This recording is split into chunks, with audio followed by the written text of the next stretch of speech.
Naghahanda na ang ilang paaralan sa Batangas City sa nalalapit na moving up at graduation ceremony.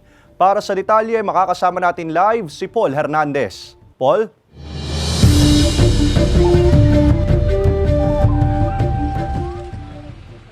Ace, kanina ay nakita natin yung inventaryo ng mga upuan na gagamitin, pati na rin yung mga ventilador na ilalagay doon sa venue. Nagpulong na yung mga guro at magulang para sa graduation.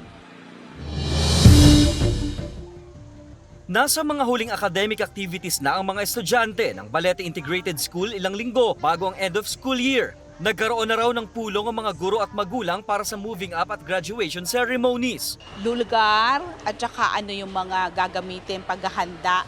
Kung sa Dream Song sana wala na kaming iba pang gagamitin. Pero dahil sa school kailangan medyo maginhawa ang pakiramdam ng mga teachers at saka ng mga magulang at mga estudyante din. Naunang nagpaalala ang DepEd Batangas City na hindi dapat gawing magarbo ang seremonya. Ang mahalaga, yung solemnity ay ma-observe natin sa pagkakataon na kung saan mararamdaman ng graduates na lahat ng mga mensahe, lahat ng gagawing seremonya ay para sa kanilang pagtatapos.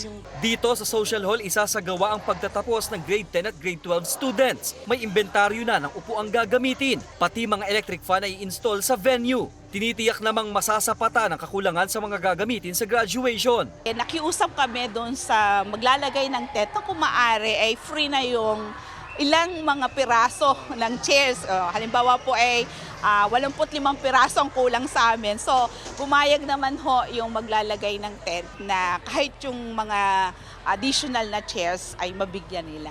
Bukod dyan, may medical team din na naka-standby. Bubuksan na clinic sa araw ng graduation rites.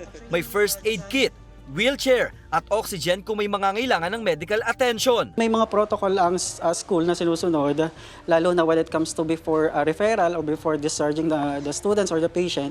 At least may 30 minutes sila na allotted time para mag-rest. Sa May 31, nakatakda ang end of school year rites sa paaralan. Ace, yung rekomendasyon ngayon ng DepEd, gawin yung moving up ceremony at graduation rites sa umaga para raw makaiwas sa katirikan ng araw. Ace.